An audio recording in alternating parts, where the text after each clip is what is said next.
ሰላም በቅድሚያ እንደምን ቆያችሁ? የጤና ዙሪያ ላይ ነው የምንወያየው። ቡና መጠጣት ምን ጥቅሞች አሉት፣ በነፍሶቹ ምንድነው የሚለውን ነው የምናየው። እንግዲህ ቡና መጠጣት ከተለያዩ በሽታዎች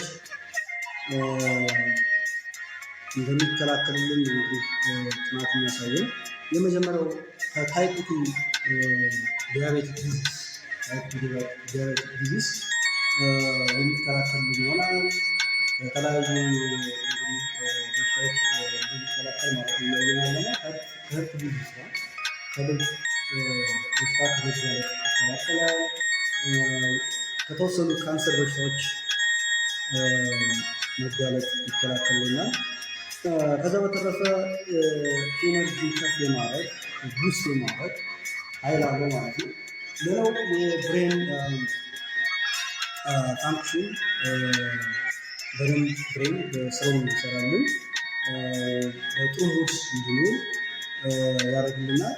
የመጨረሻው የሆነው ኤክሰርሳይዝ ፐርፎርማንሳችን እንዲጨምርልን ያደርግልናል። እንግዲህ በአጠቃላይ ቡና በውስጡ የተለያዩ አንቲ ኦክሲዳንቶችን እና ወሳኝ የሆኑ ኒውትሪንቶችን፣ ቪታሚኖችን የያዘ የሚሆነው ማለት ነው።